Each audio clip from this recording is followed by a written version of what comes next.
understanding leads to freedom. Questioner. In many countries of the world, investigating officers follow certain practices aimed at extracting confessions from their victim and also changing his personality if needed, by a judicious choice of physical and moral deprivations and by persuasions. The old personality is broken down and a new personality established in its place. The man under investigation hears so many times repeated that he is an enemy of the state and a traitor to his country, that a day comes when something breaks down in him and he begins to feel with full conviction that he is a traitor, a rebel, altogether despicable and deserving the direst punishment. This process is known as brainwashing. It struck me that the religious and yogic practices are very similar to brainwashing. The same physical and mental deprivation, solitary confinement, a powerful sense of sin, despair, and desire to escape through expiation and conversion, adoption of a new image of oneself, and impersonating that image. The same repetition of set formulas. God is good, the Guru knows, faith will save me. In the so-called yogic or religious practices, the same mechanism operates. The mind is made to concentrate on some particular idea to the exclusion of all other ideas. And concentration is powerfully reinforced by rigid discipline and painful austerities. A high price in life and happiness is paid, and what one gets in return appears therefore to be of great importance. This prearranged conversion, obvious or hidden, religious or political, ethical or social, may look genuine and lasting, yet there is a feeling of artificiality about it. Maharaj, you are quite right. By undergoing so many hardships, the mind gets dislocated and immobilized. Its condition becomes precarious. Whatever it undertakes ends in deeper bondage. Questioner. Then why are sadhanas prescribed? Maharaj, unless you make tremendous effort, you will not be convinced that effort will take you nowhere. The self is so self-confident that unless it is totally discouraged, it will not give up. Mere verbal conviction is not enough. Hard facts alone can show the absolute nothingness of the self-image. Questioner.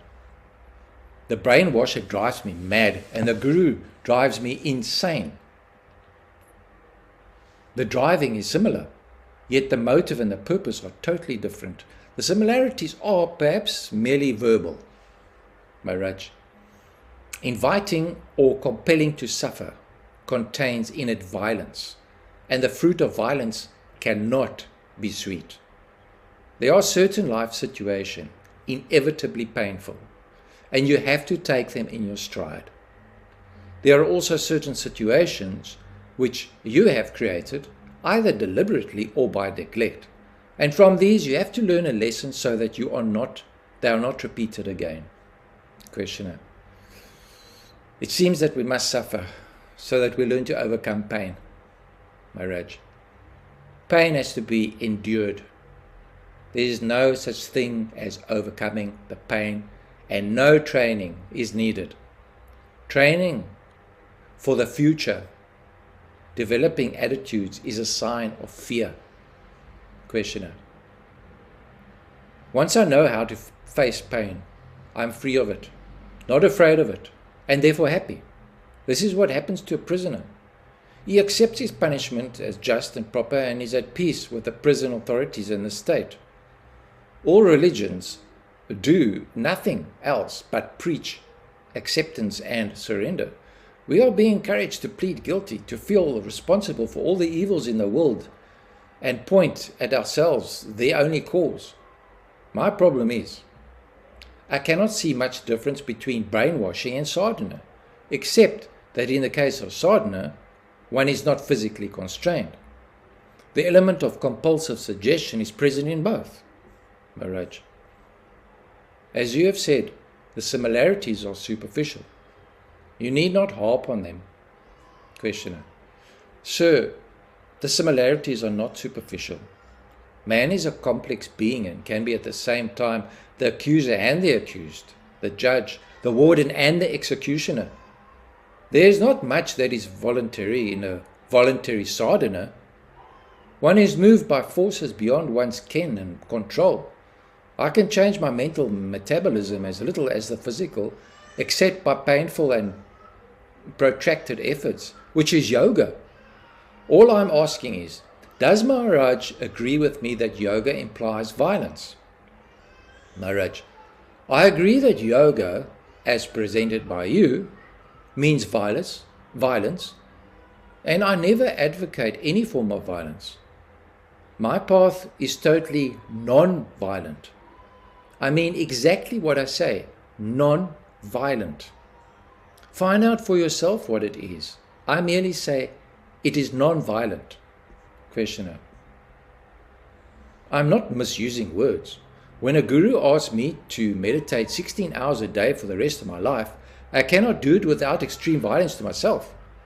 Is such a guru right or wrong? Maharaj, none compels you to meditate 16 hours a day unless you feel like doing so. It is only a way of telling you, remain with yourself. Don't get lost among others.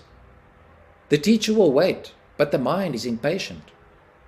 It is not the teacher, it is the mind that is violent, and also afraid of its own violence. What is of the mind is relative. It is a mistake to make it into an absolute. If I remain passive, questioner, if I remain passive, nothing will change. If I am active, I must be violent. What is it I can do which is neither sterile nor violent? Maharaj, of course there is a way which is neither violent nor sterile and yet supremely effective. Just look at yourself as you are, see yourself as you are, accept yourself as you are, and go ever deeper into what you are. Violence and non-violence describe your attitude to others. The self in relation to itself is neither violent nor non-violent.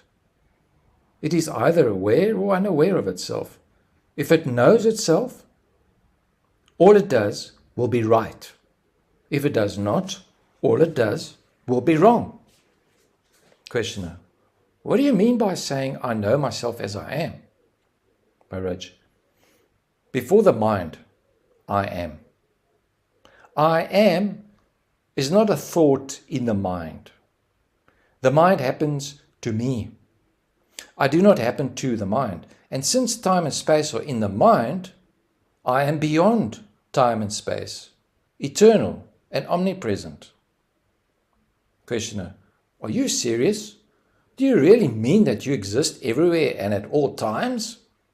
Maharaj, yes, I do. To me it is obvious, as the freedom of movement is to you. Imagine a tree asking a monkey, do you seriously mean that you can move from place to place? And the monkey saying, yes, I do. Questioner, are you also free from causality? Can you produce miracles? Maharaj, the world itself is a miracle. I am beyond miracles. I am absolutely normal. With me, everything happens as it must. I do not interfere with creation. Of what use are small miracles to me when the greatest of miracles is happening all the time? Whatever you see, it is always your own being that you see. Go ever deeper into yourself. Seek within. There is neither violence nor non-violence in self-discovery. The destruction of the false is not violence. Questioner, when I practice self-inquiry or go within with the idea that it will profit me in some way or other, I'm still escaping from what I am.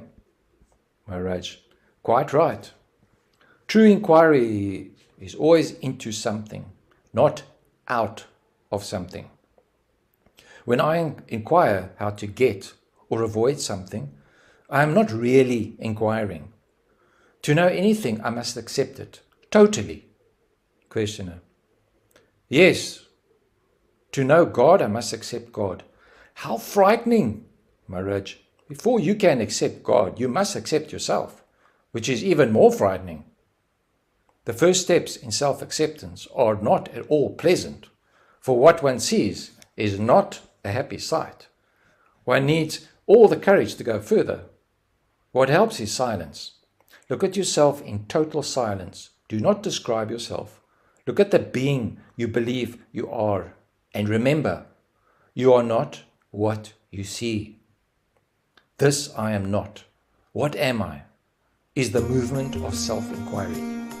There are no other means to liberation. All means delay. Resolutely reject what you are not.